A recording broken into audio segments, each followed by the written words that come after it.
My name is Nicole, and I am a 34-year-old hairdresser. I work as a chief stylist at the hair salon managed by my husband, Michael, who is 3 years older than me. We met through a mutual acquaintance, and I was drawn to his kind and friendly personality, which led us to get married 4 years ago. On the other hand, my husband's mother, Victoria, divorced when Michael was still in junior high school, and has since raised him single-handedly, which is a point of pride for her. While I believe this is an admirable quality, she still thinks that she has complete decision-making power over her son's every move. As a result, when we got married, she forced her opinions on everything, from the wedding ceremony, honeymoon, new house selection, to the interior design. To be honest, I had my own visions for things like the wedding ceremony, honeymoon, and of course, our new home. However, whenever I expressed my opinions, she would reject them outright. And when Michael tried to intervene, she would say, "Well, do you intend to defy me, who will become your mother-in-law? You know the saying about casting pearls before swine, right? You don't need such a wedding dress, seriously. I can imagine what the future holds if you're like this now. I wonder what kind of upbringing your parents gave you." Not only did she refuse to listen, but she also insulted my parents in the process. Honestly, I felt worried about the future, and my parents suggested, "Why not take a step back and think it over?" I'm truly sorry for my mother's interference. I think it was very rude of her. But I want to build a family with Nicole and be happy together. I will work hard for this, so please, will you watch over our marriage as it is?" said Michael, who apologized sincerely. Seeing this, both my parents and I thought, I am sure that this man will stand by me in the future, even if my mother-in-law and I have conflicts. So we decided to get married. In the end, the wedding ceremony and our new home were entirely based on my mother-in-law's wishes. My mother at home advised me, "Take a loss now to gain later. I know you must be dissatisfied, but if you give face to your mother-in-law here, in a way, it'll create a debt she owes you." With her advice, I agreed to go along with it. However, now I regret my decision from 4 years ago more deeply than the ocean and higher than the mountains. Michael, I'd like to talk about work for a moment. I'm busy tonight with the junior chamber meeting. Yesterday was a shopping district gathering, and today is a junior chamber meeting? Last week, you had drinking parties and dinners every day. When can we actually sit down and talk? Well, every gathering and party is a part of my business, right? You're not good enough to be a wife of an entrepreneur. Complaining about it. I'm not complaining. But now we have 3 stores, and it's only natural that I'd want to discuss various things about management, right? Well, you know, I leave everything about the stores to you, Nicole. Your only redeeming quality, with no education or notable family background, is your skill as a hairdresser. So it's natural for you to work on increasing sales for the stores, right? So why are you trying to rely on me? Isn't that strange? Here we go again. 4 years after starting our hair salon business from scratch, we have successfully opened our 3rd store and are considering opening a 4th by the end of the fiscal year. It's a significant accomplishment, but as the business grows and Michael is praised as a young entrepreneur, he increasingly looks down on me. I can deal with him talking about my education and such, but he constantly belittles me, criticizing my looks, fashion sense, and even comparing me to rival stylists. Moreover, when I have to postpone a task requested by Michael, or don't reply to his line messages immediately, he starts to ignore me. When he begins to ignore me, he comes home late, leaves the dinner and breakfast I prepared untouched, and ostentatiously orders takeout or buys sandwiches and coffee from the convenience store. He spends more time at his mother's place, who lives on a different floor of the same apartment building, even taking baths there. At first, I was at a loss for how to improve his mood when he started his silent treatment. Even though I knew he wouldn't eat, I was afraid that not preparing meals would make him even angrier. So I continued to cook and prepare the bath, knowing it would be wasted. I often stayed up all night waiting for Michael, who didn't reply to my line messages and whose return time was uncertain. In the meantime, my mother-in-law would launch her attacks. "I knew you were a terrible wife, but I didn't think you'd be this bad." "Why is Michael ignoring me? What's the reason?" "You really don't have any idea. I can't believe it." "Are you angry because I did something wrong? If you heard it from Michael, please tell me." "There's no point in me telling someone who doesn't know their own shortcomings, right?" She laughs and doesn't give me an answer. After a while in that state, just when I start to lose my patience, "I'm home. Oh, I'm hungry. What's for dinner today?" He comes back nonchalantly as if nothing happened back then. Oh, I'm so glad she talked to me. I would feel relieved.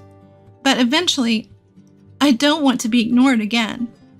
I unconsciously started living a life where I tried to please Michael and gauge his mood.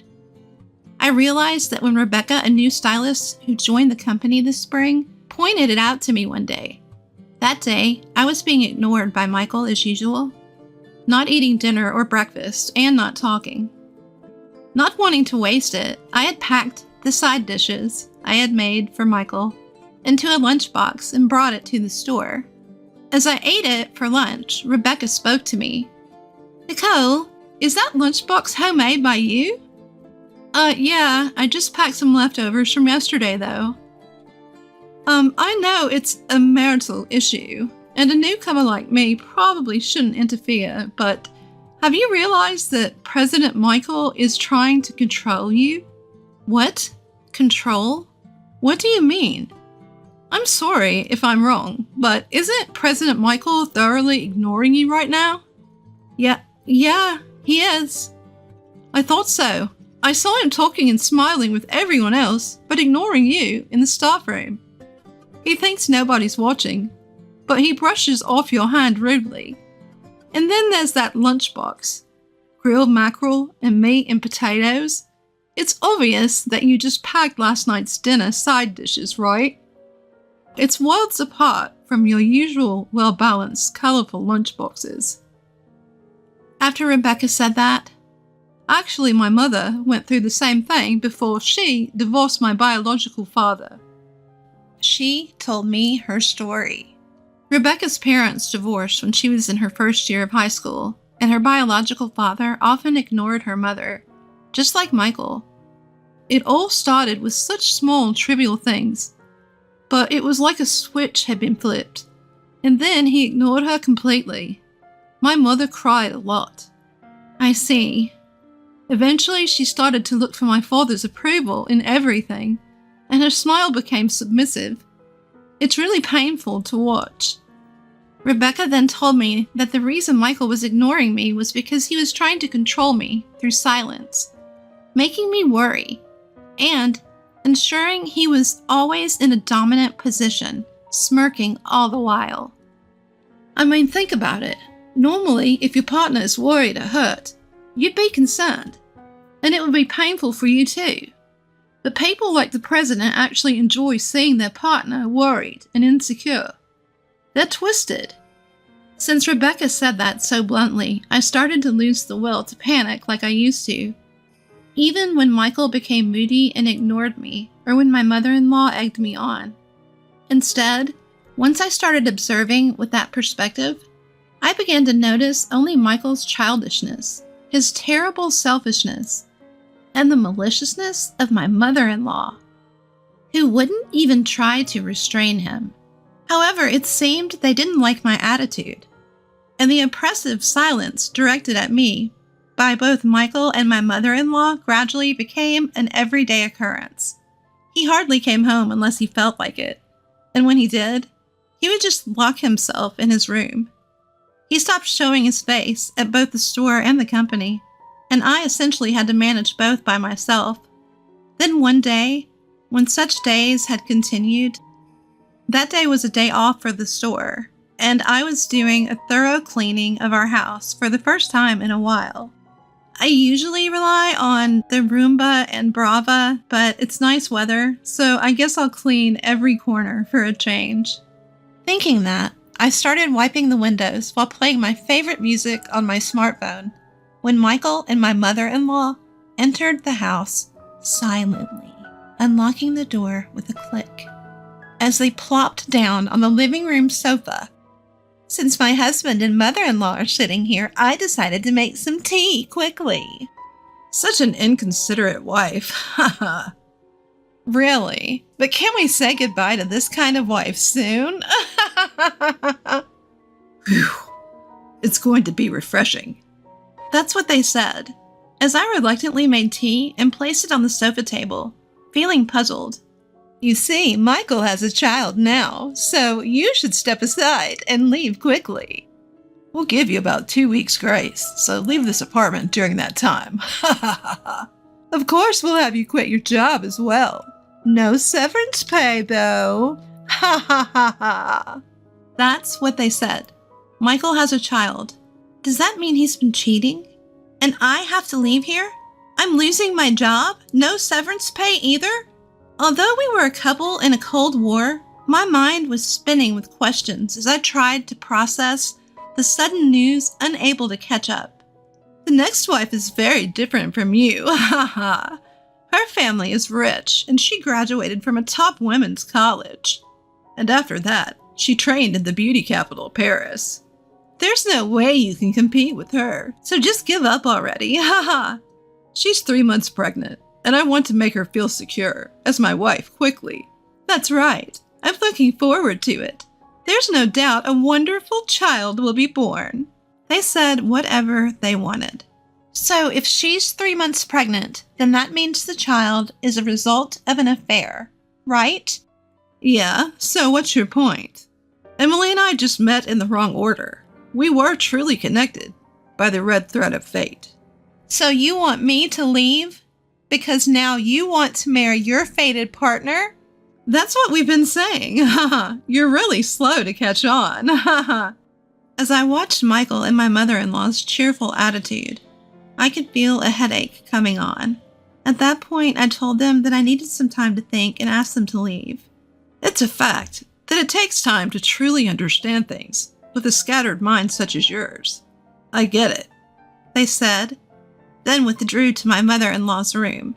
After that, I couldn't bring myself to continue cleaning and just sat down on the floor. However, I noticed that the only incoming call screen on my smartphone was shining brightly in the dimly lit room. It was from Rebecca. Rebecca? Oh, Nicole, where are you now? At home? When I briefly answered yes, Rebecca said she was coming over right away and hung up the phone. About 30 minutes later, Rebecca appeared with both hands full of bulging eco bags. Sorry for the intrusion.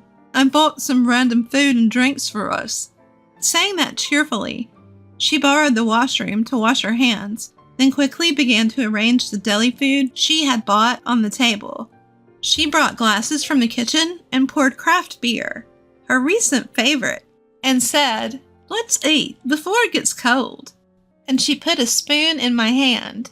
I tried eating as told, and the taste of fluffy, soft omelet rice filled my mouth. Delicious. Right? This place has amazing omelet rice, she said with a bright smile. I brought a variety of things, so please savor and enjoy them. I was reminded that I had only eaten coffee and bread for breakfast and hadn't had a proper meal. Although I had been completely emotionless until then, I was hungry after all. I realized for the first time. We ate in silence for a while, and when we started drinking beer, Rebecca said, "I received a group email from the boss saying that you're leaving the store at the end of this month." I told her that my mother-in-law and Michael had demanded a divorce and that I quit the store. Rebecca was silent for a moment at my answer, but soon asked, looking straight into my eyes, "What do you want to do, Nicole?" Do you mean what I want to do, not what they say I have to do? It's your life, Nicole. You decide which way to steer. You should steer toward what you want. What I want, When Rebecca said that, my heart felt surprisingly clear. Let's get a divorce. There's not a single reason why I should stay with Michael and his family. I want a divorce. I want to start my life over right away. I answered clearly. I was given a 10-day grace period by Michael, but once I started taking action, everything went smoothly. I didn't have many personal belongings, so I quickly packed them up in separate boxes provided by the moving company. I asked Rebecca to handle my belongings at the store because I didn't want to see Michael until everything was settled. At the same time, I asked a lawyer, introduced by an acquaintance, to prepare a document demanding alimony and division of property from Michael. I signed a contract for a property I liked after several viewings. As soon as the move was completed, I had a lawyer send documents to my mother-in-law. Almost at the same time the letter arrived, I received a barrage of line messages and emails from my mother-in-law and Michael, so I decided to propose a meeting at the lawyer's office. While waiting at the lawyer's office for the scheduled time, a grinning mother-in-law, Michael, and young woman appeared. When the lawyer asked the woman, "Who might you be?" Before she could answer, my mother-in-law said, "This is Emily, who will become Michael's wife after your divorce." As soon as I submit the divorce papers with you, I plan to immediately submit the marriage registration with Emily. They seemed very pleased. Since it didn't matter to me, I just asked if they would agree to our demands, and they said, "Yeah, think of it as a severance payment. We'll pay you whatever you want." I didn't think it was necessary, but Michael is a kind person. For you, who will live a lonely life from now on, money is all you can rely on. They handed over the full amount I had specified in cash with a bank's envelope seal. I then filled in and stamped my section of the divorce papers and handed them over, ending the process. Finally, I said, "I don't think we'll meet again, but just in case, I will never help you in any way, no matter what happens." "Ahaha, so this is your last desperate remark. Okay, I understand you're upset, but you don't have to be so sarcastic." The woman named Emily and the three of them left the office laughing. I am now working as top stylist at a hair salon in the city center. Rebecca, who has been assisting me since last month, is the same Rebecca who helped me see the truth. After deciding to divorce at the lawyer's office, I immediately started looking for a new job. My past contest awards and being featured on a beauty website as a popular stylist helped me quickly land a new job. I am able to live without touching the consolation money or property division. I also started dating a man I met at a joint training session with the sister store of the salon where I currently work. I feel surprisingly free and relaxed every day. Nice. Where are you going on your next date? Hey, don't tease your seniors. Rebecca continued to work at Michael's salon for a while after I left. In fact, I was the one who convinced Rebecca to quit immediately. There were two reasons. The possibility that Rebecca, who had just started working, would be seen as lacking cooperation or patience if she quit, and concern that Rebecca might still be targeted by Michael and his mother if they knew she was still my friend. Rebecca reluctantly stayed at the salon, and according to her, the aftermath of Michael, his mother, and Emily was like a roller coaster drama. Emily appeared at the salon after my divorce, full of confidence, as the new top stylist and field manager, but her pride lasted only one day. The male staff member, who had been the sub-stylist under me, turned out to be Emily's class. Not knowing this, Emily made a grand entrance at the salon as a Paris-trained hairstylist, accompanied by Michael. Wow, I thought you must be some amazing person since you said you were back from Paris, but it's just you, Emily. Thomas, why are you here? I should be asking you the same thing. I'm really surprised. You were always getting scolded by the teacher. because you couldn't do any of the written test subjects at all. How did Emily, who kept repeating a year and eventually faded away, end up in Paris? That's not true at all, is it? Don't make things up, right, Emily? Well, you'd need a French hairdresser's license to work in Paris, right? When did you become fluent in French, like a native speaker? Of course, I studied at university, didn't I? University? Wow. The Emily who used to say she didn't understand English during the elective French conversation classes at beauty school. And with that, Emily's disguise was completely stripped away. Afterward, a loud argument broke out between Emily, Michael, and Emily's mother-in-law, who rushed into the scene. The situation got out of hand, and the police were called. As a result, staff members began to leave one by one, and the salon lost its energy. Customers started to drift away, and the business quickly hit a dead end. They had no choice but to close 2 of their stores and try to restart at the original store. But it was already too late, and they had to close down completely last month. That must have been really tough. It really was. But because of that, I was treated as having left the company due to company circumstances. So the questions about my previous job during the interview here went smoothly. I'm happy to be working together again, but why did you choose this salon? Of course, it's to learn from Nicole's skills up close. I got it. I'll train you properly. Sometime after Rebecca changed jobs, a letter arrived from Michael and his mother through the lawyer, who was hired for the divorce. They probably had no other way to contact me, since I had cut off all communication and my parents had firmly refused contact as well. The letter went on and on about how they had been deceived by Emily, and that she wasn't pregnant and her background was all lies. She had taken everything from Thomas, all the valuable items, and disappeared shortly after. They had lost the salon and the apartment that they had used as collateral. Nicole is the only hope for me and my mother. I believe that you, being so kind, will extend a helping hand to us in our time of need. We want to hear from you as soon as possible. After skimming the letter, I called the lawyer who had passed it on to me. Please, just tell them I don't care. You don't have to pass on any more messages from them. And so, just as Rebecca had told me before, my life, with me, steering in the direction I wanted, is going great now. And I will never allow another man to control my destiny.